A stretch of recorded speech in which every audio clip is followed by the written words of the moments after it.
Hello guys, welcome to my channel. आज का blog बहुत ही खास है। आज हम लोग पहुंच चुके हैं सोमनाथ।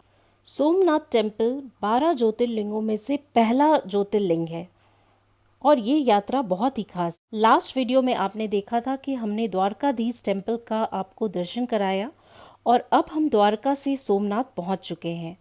द्वारका से सोमनाथ के लिए हमने ओखा एक्सप्रेस लिया था, जो कि रात में चलती है और सुबह सीधे आपको आस्था की धरती पर पहुंचा देती है। सोमनाथ हम लोग 5 बजे पहुंच चुके हैं। सोमनाथ आते ही हमने सबसे पहले होटल चेक इन किया और सबसे इम्पॉर्टेंट बात, टेम्पल के पास ही होटल लें। इससे दर्शन, आरती और बाकी विजिट बहुत ही ईजी और रिलैक्स्ड हो जाते हैं और आपको बार बार ट्रैवल नहीं करना पड़ता। यह जगह सिर्फ एक मंदिर नहीं बल्कि हजारों साल की आस्था और इतिहास को अपने अंदर समेटे हुए है। टेम्पल के अंदर मोबाइल फ़ोन्स अलाउड नहीं होते हैं और आपको बाहर ही लॉकर में जमा करना पड़ता है। सोमनाथ आरती।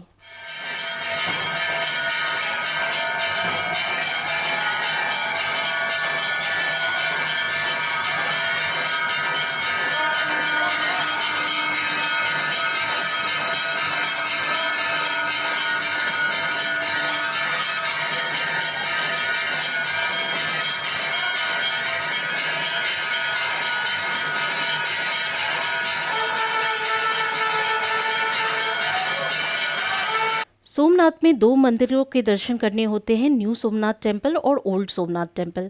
अभी हमने न्यू सोमनाथ टेम्पल का दर्शन किया और अब हम आ गए हैं ओल्ड सोमनाथ टेम्पल का दर्शन करने। अगर आप लंबी लाइन में नहीं लगना चाहते हैं या आपके साथ सीनियर सिटीजन्स हैं तो आप वहां पंडित जी से कांटेक्ट करके रुद्राभिषेक भी करवा सकते हैं और यह एक्सपीरियंस बहुत ही डिवाइन, बहुत ही खास था।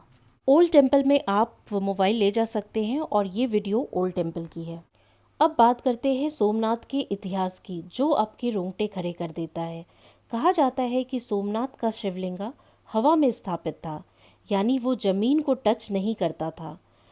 मोहम्मद गजनी और औरंगजेब द्वारा बार बार इस मंदिर पर आक्रमण हुआ, बट मंदिर वापस से पुनर्निर्माण हुआ।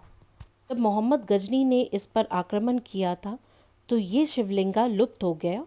तो कहा जाता है प्राचीन सोमनाथ शिवलिंग समय के साथ लुप्त हो गया। इसके बाद ओल्ड सोमनाथ टेम्पल में एक दूसरा शिवलिंग प्राप्त हुआ।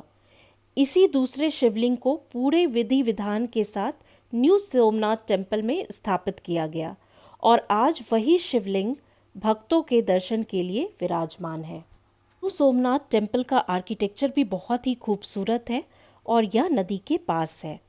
इसके बाद हम लोग आ चुके हैं त्रिवेणी संगम में दर्शन के लिए। त्रिवेणी संगम वह स्थान है जहाँ 3 पवित्र नदियाँ हिरण्य, कपिला और सरस्वती एक साथ मिलती है। यह जगह सिर्फ एक संगम नहीं है बल्कि आस्था, शांति और मोक्ष की अनुभूति भी करवाता है।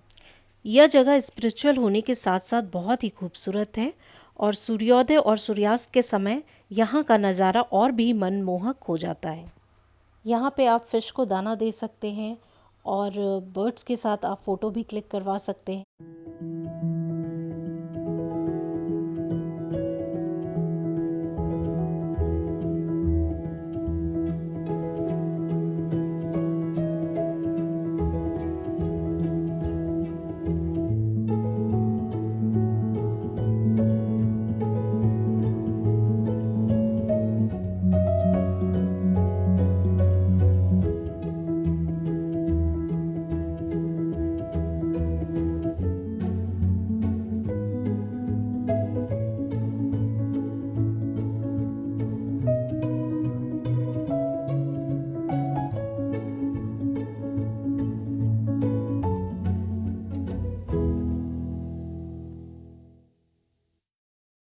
पवित्र त्रिवेणी संगम का दर्शन करने के बाद अब हम लोग आ चुके हैं भालका तीर्थ मंदिर में।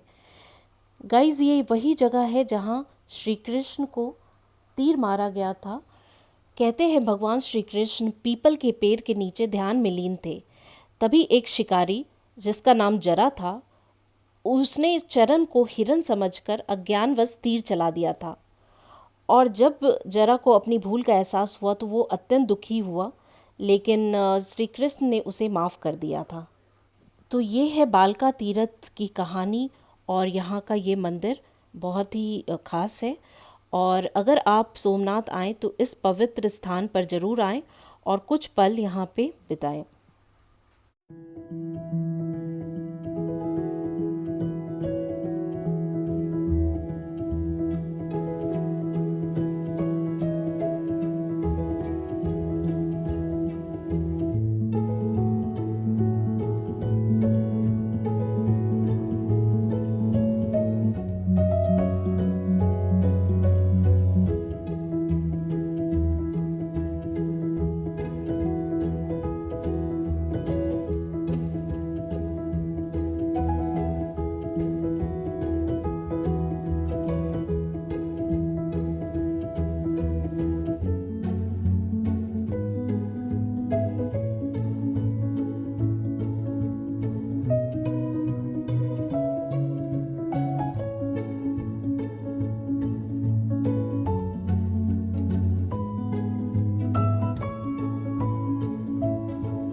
गाइज, इस वीडियो के थ्रू मैंने आपको दर्शन कराया न्यू सोमनाथ टेम्पल का, ओल्ड सोमनाथ टेम्पल का, त्रिवेणी संगम का और भालका तीरथ का, और इन सब के बारे में मैंने आपको हिस्ट्री भी बताया।